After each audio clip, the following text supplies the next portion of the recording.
Hello, it's Wendy Capewell, your relationship specialist, and today I'm going to be talking about listening and being heard. Are there times when you feel that you're talking to someone, one of your friends or maybe your partner, and you just don't feel that they're paying you any attention? And if you give them one of those looks, or you actually say, I don't feel you're listening to me, they'll say, yes, I am listening. But you don't feel that they really are, because they're doing something else.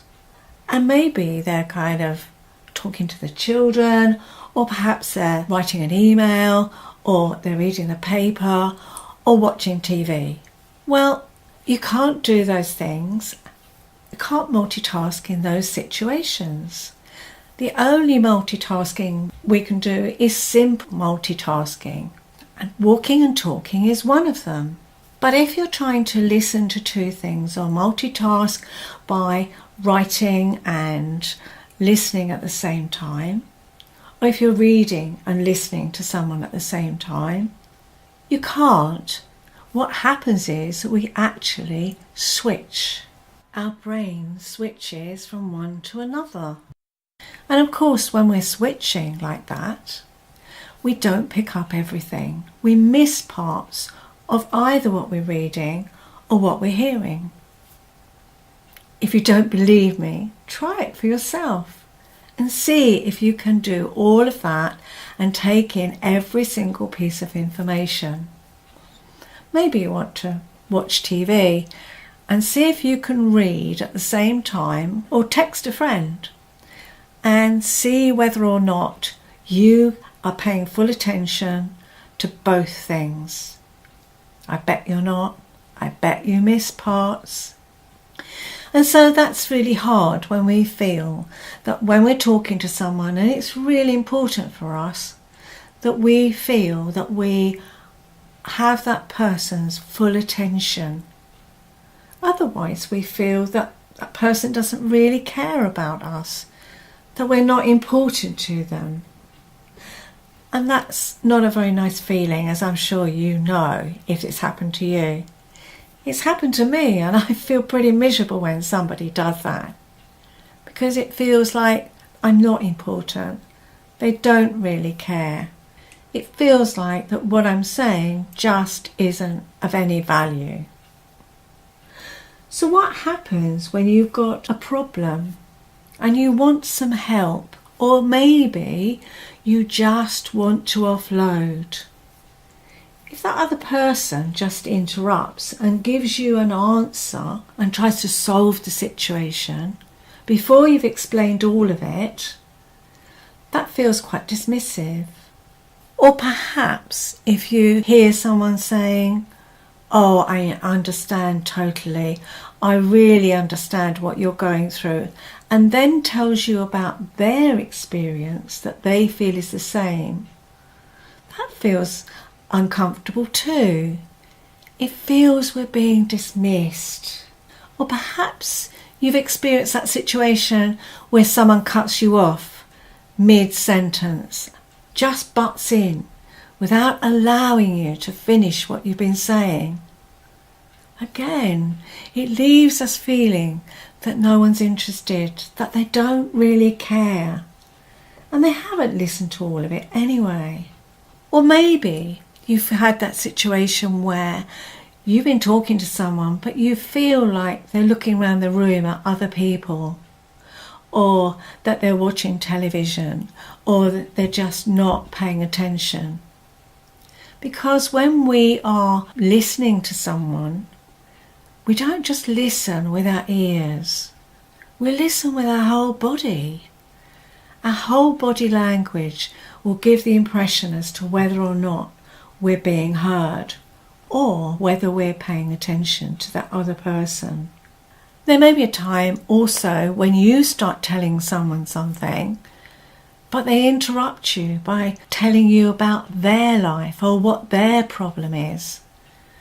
And you feel they're just not interested and that they feel more important than you do.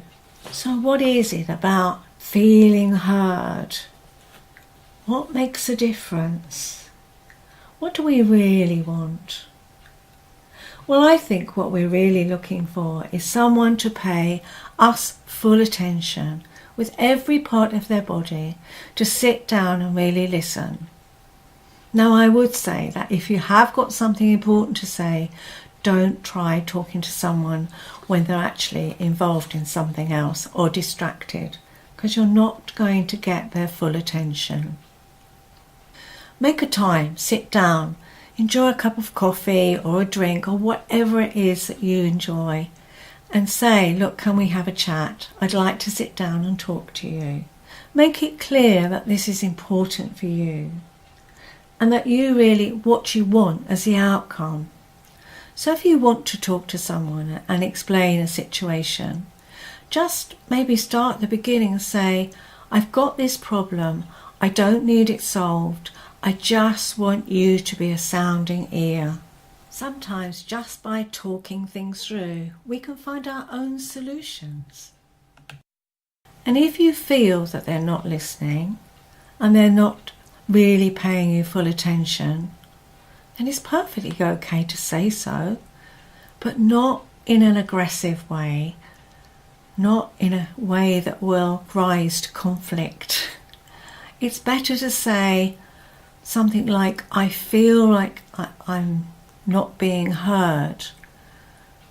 I think that maybe you're a bit distracted at the moment and I really need your attention. It's okay to do that. It's also important to say how you're feeling. So it may be, I'm feeling quite sad, I'm feeling upset, I'm feeling worried, and explain what the problem is calmly.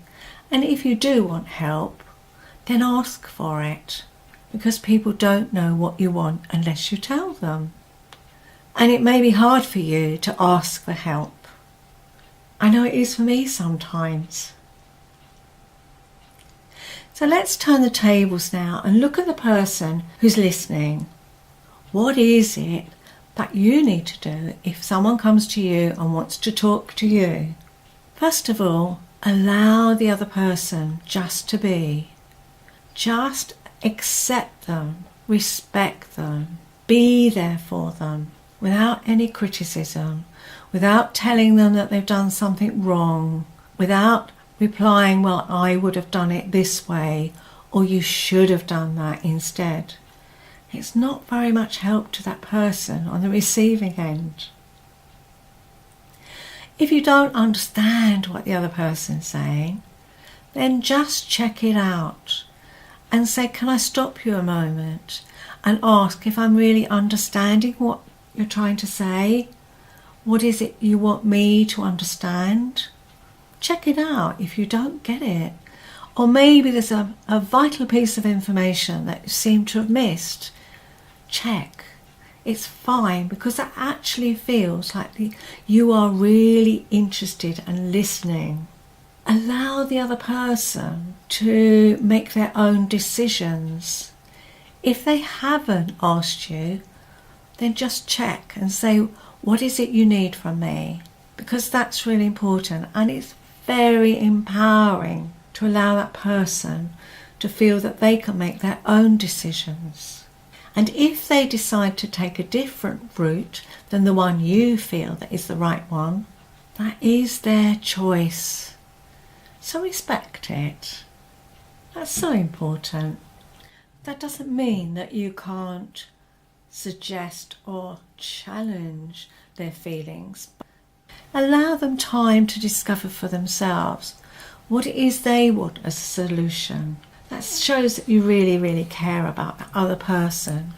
Some people need more time and space than others.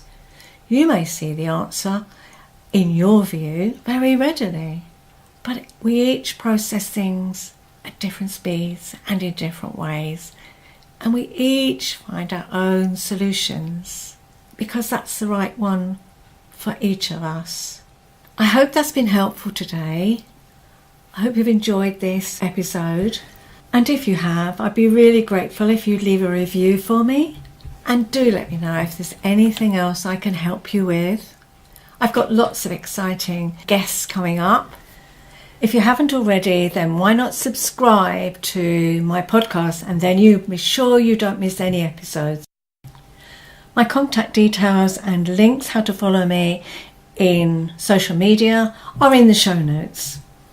So thank you so much for listening, and until next time, bye.